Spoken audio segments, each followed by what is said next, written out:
šitā sezona, kā jau ar iepriekšējo sezonu, nebija baigi labā priekš ziemas rapši.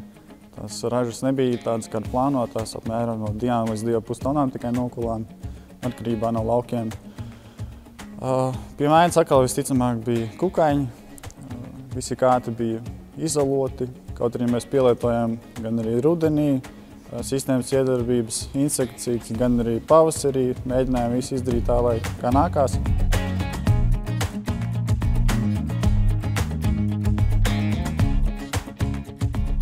Pagājušais gads, kā jau visiem, bija pārbaudījumi, visi iespējamie, kas bija, tie bija pilns komplekts, sākot no pavasara salnām, saliem, ne salnām.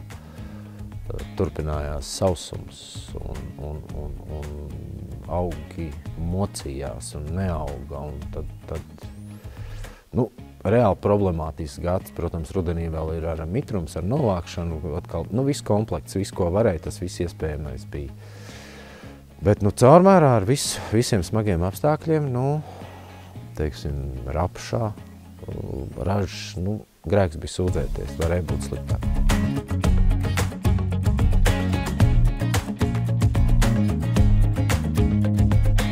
Pavasaris atnāca tāds, kā viņš atnāca, jo principā kopš 17. novembra 22. gadā līdz marta vidum pie mums valdīja ziema, augsne nebija sasalusi un bija sniega pelējums un izsušana arī rapšos, ne tikai ziemas kviešu sējumos, kas arī negatīvi bija ietekmējuši jau tā retos rapšu sējumus.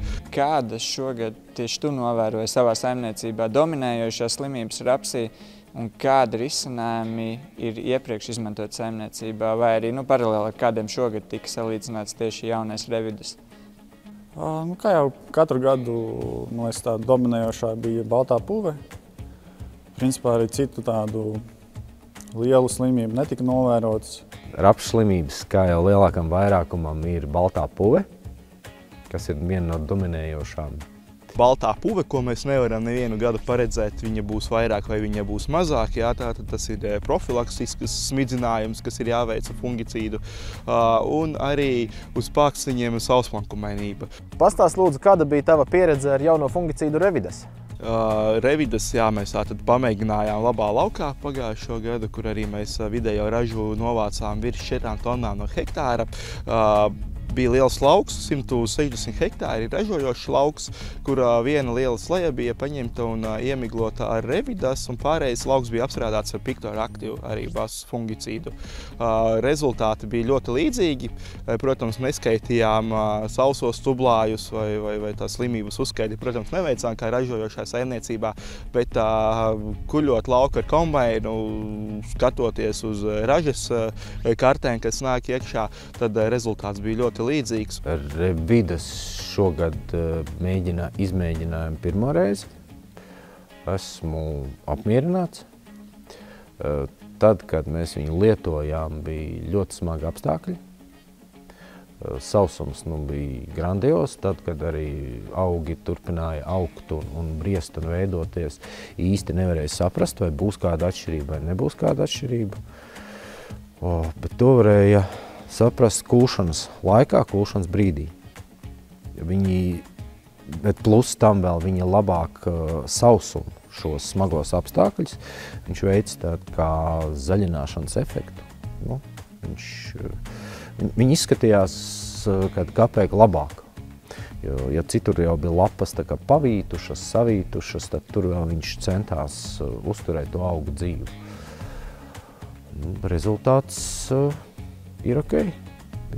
Pēc kūšanas sevišķi varēja atšķirt uzreiz, tad tajā brīdī, kā kūla, tad tā kā nelikās, kad būtu baigā atšķirība, bet pēc tam tie strungi, kas paliek no rapša, tur, kur bija lietots Revidas, mums laukām bija mēģināts slejām, procenti 10–15 mazāk nokaltušo bojā gājušie augi. Lauks ļoti ilgi turējās zaļš. Mēs arī pakārtojām kulšanu pēc tam. Mēs pirmos nokulinājām kviešu un pēc tam tikai rapsi. Tas tāds arī kā jau mēs visi zinām, jo ilgāk raps ir zaļš, jo lielāks ir ražas potenciāls. Tas ir liels pluss. Mans viedoklis tāds, ka ir tāda čupa ar fungicīdiem, kas ir augstākās klases, tad, kad lētāk risinājumi, tad viņš ir pie tiem labajiem. Vai tu ieteiktu arī citiem rapšaudzētājiem pamēģināt revides? Ir jāskatās kaut kas jauns, un, protams, šis ir viens no produktiem, ko ir iespējams alternatīvi likt pretī Pictor Active vai arī kādam citam konkurenta produktam, kas ir no cita ražotāja. Rezultāts ir labs, un galvenais, vai tā ir raža un beigās eiro maciņā, kas mums sanāk. Tā kā produkts to ir spējīgs izdarīt. Noteikti lietošu. Ja ne visam, tad daļai noteikti. Noteikti iesaku. Ja pat arī varbūt kaut kas nesanāk, varbūt tas tieši konkrētais gads varbūt nepaveicās, bet es neko slikti neredzu, ka noteikti iesaku arī citiem. Vismaz pamēģināt, saprast, kā tas ir.